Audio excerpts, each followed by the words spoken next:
네, 안녕하세요. 새해 첫 리뷰로 소개할 제품은 트랜스포머 3 DOTM 시리즈로 출시된 아크입니다. 예전에 리뷰한 적이 있었던 DOTM 시리즈의 아크를 준비해 봤는데요. 또 새해 첫 구매로 이 제품을 하나 더 구매하게 되면서 겸사겸사 첫 리뷰로 준비를 해봤습니다. 원작에서 오토봇의 함선으로 유명한 기체죠. 영화에서도 오토봇의 함선으로 나오지만 센티넬 프라임이 함장으로 있는 탈출선으로 영화 오프닝과 또 센티넬 프라임의 복귀 직전인 중반에 등장을 했었습니다. 디럭스 클래스, 보이저 클래스 같은 이런 제품들처럼 로봇 모드, 알트 모드가 있지 않고 단순히 함선만 모델로 한 제품인데요. 또 재밌는 게 당시에 가장 작은 크기였던 리전급이라는 그 제품과 연계한 기지 모드가 가능한 제품군입니다. 그래서 풀네임이 사이버버스 아크 배틀 스페이스 스테이션이라고 하는데, 이름에서도 그렇듯이 이 기지 모드를 중심으로 하고 있는 제품이라 보시면 됩니다.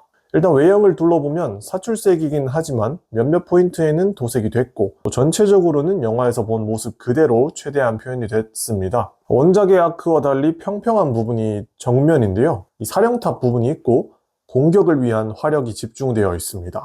양 사이드의 발칸포 같은 부분이 이렇게 몰드로 표현이 됐고, 그 옆에는 아주 큰 캐논과 클리어 파츠로 된 미사일이 장착이 되어 있는데, 이게 또 재밌게 발사되는 기능이 있는 미사일 파츠입니다. 다만 한쪽만 이렇게 발사가 되는데 이거는 왜 그런지 모르겠어요. 줄 거면 두 개 다 주지. 하나만 이렇게 해놨고, 또 이렇게 따라서 중앙으로 오면 아까 말한 대로 사령탑 부분과 또 갖가지 캐논포들이 달려 있습니다. 특히 중앙 부분은 영화에서도 보면 분리되면서 이렇게 뒤로 쭉 와서 후방을 엄호하는 그런 기능이 있었죠. 왕구에서는 그런 기능이 없는데 살짝 아쉽긴 하지만 아무튼 정면의 디테일이 아주 좋습니다. 윗부분도 둥그런 우주선의 형태를 잘 표현했고, 부분 도색이 있는데 여기도 몰드로 캐논포가 표현이 됐고 금색으로 표현이 돼서 좀 이렇게 눈에 띄게 잘 만들어 놨습니다. 옆면을 따라서 또 뒤로 오면 생각해보니까 영화에서도 아크의 뒷부분이 가장 많이 보였던 것 같아요. 아무튼 그렇게 커다란 엔진이 있었던 게 4개가 표현이 됐고, 외관은 잘 표현이 됐는데 속이 비어 있다는 게 좀 아쉽습니다. 크게 이렇게 도색을 해서 살릴 수도 없는 부분이라서 좀 아깝긴 한데,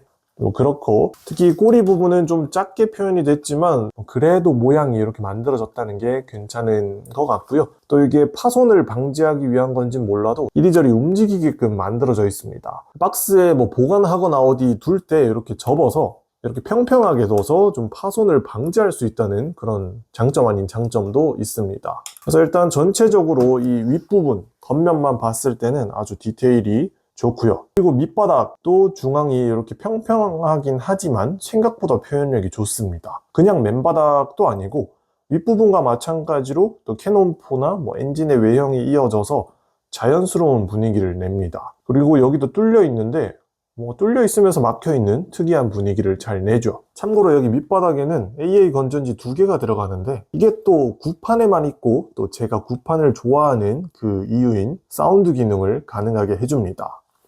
아까 봤던 윗면에 보면 여기 동그란 이 버튼이 하나 보일 텐데요. 이게 버튼입니다. 그래서 이 버튼을 눌러주면 이렇게 캐논을 발사하는 이런 총소리가 막 들리죠. 여기 안쪽에서도 이렇게 발광하는 모습을 볼 수 있는데, 이건 윗바닥을 보면 더 잘 보여요. 이렇게 눌렀을 때 여기 밑바닥에 발광이 되는데, 특히 또 여기가 투명한 클리어 파츠라서 더 잘 보이죠. 이렇게 함선 모드일 때 그냥 이렇게 외관만 즐기는 게 아니라 이런 디테일한 몰드와 사운드 기능을 더해줘서, 그래서 영화에서 봤던 포를 쏘면서 날아가던 아크의 모습을 실감나게 느낄 수 있습니다. 그리고 이 아크의 메인이라 할 수 있는 기지 형태로 한번 변신을 해보면, 중앙에 있는 이 파츠를 쭉 열어주면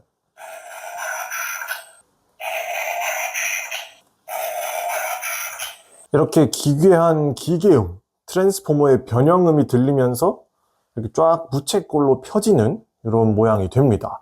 이게 또 반자동이라서 중앙을 열었을 때 양쪽이 벌어지는 그런 형태를 하고 있는데요. 또 자동으로 변신이 되면서도 또 사운드 기능까지 더해져서 굉장히 재밌는 그런 부분이 있습니다. 또 이게 다가 아니라 여기 양쪽에 있는 이 덮개도 쭉 열어주면 이제 전체적으로 쫙 펼쳐진 배틀 스페이스 스테이션 아크의 모습을 볼 수 있습니다.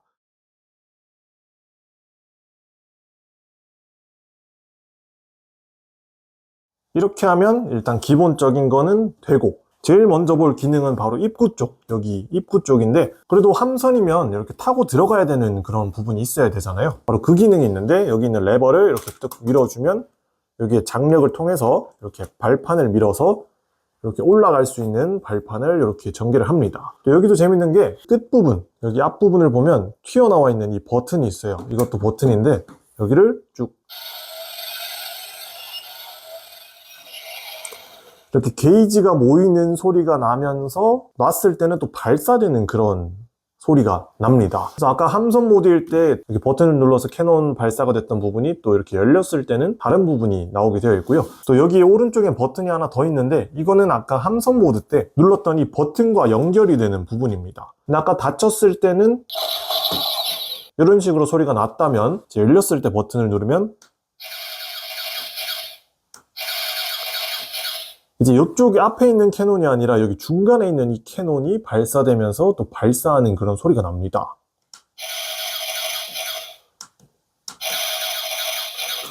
특히 캐논포 같은 경우는 영화에서 그 후퇴를 하면서 후방을 엄호했던 그런 캐논포를 쏘는 것 같은 느낌이 나는데요. 이렇게 돌아가면서 정면 말고도 부채꼴 모양을 다 엄호할 수 있는 그런 거를 표현을 해놨습니다. 그래서 여기에다가 이제 제품을 하나 세워놓고 방어를 하는 그런 모습을 할 수 있겠죠. 그래서 아크 같은 경우는 이제 함선 모드가 아니라 기지 모드가 됐을 때는 일단 중간에 입구와 중간에 이렇게 사운드 기능이 더해지면서 일단은 재미를 보여주고요. 이제 왼쪽에는 그냥 별다른 거 없이 앞부분에 이렇게 캐논포가 있고 여기는 뭐 침대 같은 그런 게 만들어지는데요. 이 부분은 뭔가 또 옵티머스 프라임의 트레일러에 있던 그 로봇과 비슷한 느낌이 나는 게 아마 부상자를 이렇게 눕혀서 치료하는 그런 공간이지 않을까 싶습니다. 마침 생긴 것도 딱 침대처럼 이렇게 생겼는데 제품을 이렇게 눕혀서 뭐 수리하는 듯한 이런 연출을 하면 될 것 같고요. 반대쪽은 아무것도 없이 평면인데 여기 같은 경우는 그냥 제품을 올리고 앞에 있는 캐논을 이렇게 활용하는 그런 모습으로 연출을 하면 좋을 것 같습니다. 여기 덮개가 열리니까 아까 좀 어두워서 안 보였던 이 캐논포 부분들이 굉장히 잘 보이는데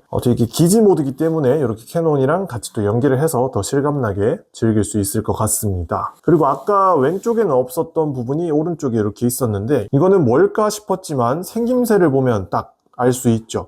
바로 그 센티넬 프라임의 핵심 기술이었던 스페이스 브릿지를 가동하는 메인 기둥 5개를 이렇게 표현을 했습니다. 원래 센티넬 프라임이 여기 안쪽에 이렇게 들어가서 수면 모드를 하고 있었는데 그거를 이렇게 표현해 놨어요. 옛날에는 대충 봐서 잘 몰랐는데 지금 보니까 이 디테일이 굉장히 좋습니다. 또 하나 여기 메인 부분으로 오면은 여기는 사령탑이에요.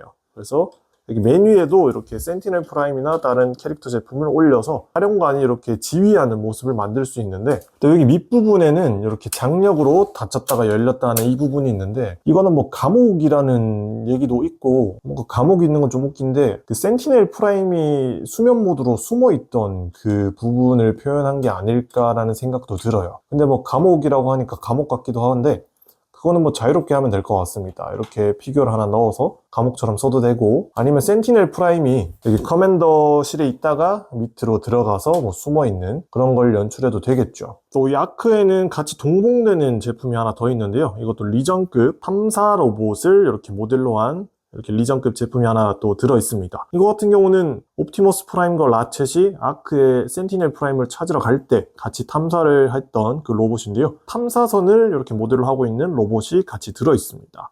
기지 모드 때 이렇게 입구에 들어가서 뭐 이것저것 우주선 내부를 탐사하는 것처럼 이렇게 표현해보면 재밌습니다. 제품 같은 경우도 디테일이 굉장히 좋고요. 여기 태양광 패널이라던가 관절이 이렇게 움직이던 이 로봇팔, 카메라까지 디테일이 아주 좋아서 이런 탐사선 자체만으로도 또 디테일이 좋고 또 변신도 가능한데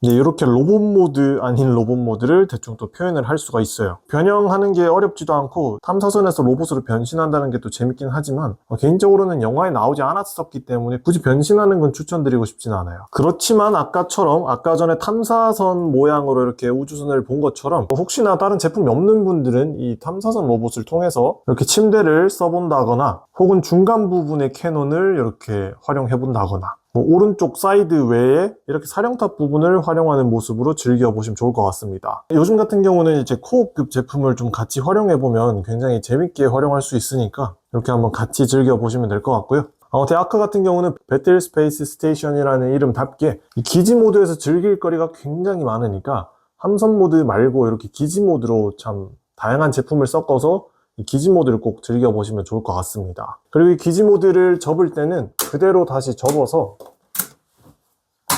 다시 이렇게 닫아주면 되는데요.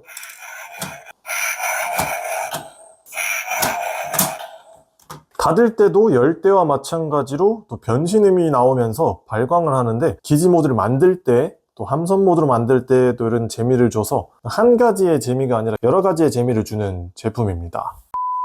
네, 오늘 이렇게 트랜스포머 3편 DOTM 시리즈로 나왔던 아크, 사이버버스, 아크 배틀 스페이스 스테이션 이 제품을 리뷰해봤는데요. 옛날에 리뷰했던 제품이라서 그때 했던 것도 생각이 나고 또 오랜만에 이렇게 꺼내보니까 이 제품이 그때 못 봤던 디테일도 보이고 또 역시나 기능이 참 많은 제품이다라는 거를 느끼면서 굉장히 재밌는 시간이었습니다. 가끔씩 이렇게 좋아하는 제품들을 중복 소장할 때가 있는데 여러분도 이렇게 가끔 좋아하는 제품이면 하나쯤 더 소장을 해서 편하게 구경하는 용도로 하나 또 즐겨보시면 어떨까 싶습니다. 또 올해는 또 어떤 제품들이 또 나오고 또 어떤 제품들을 또 중복 소장할지 모르겠지만 일단 첫 시작은 이렇게 해봤고요. 또 이걸 시작으로 또 다양한 제품들을 리뷰해보도록 하겠습니다. 재밌게 보셨다면 구독과 좋아요 눌러주시고요. 시청해주셔서 감사합니다.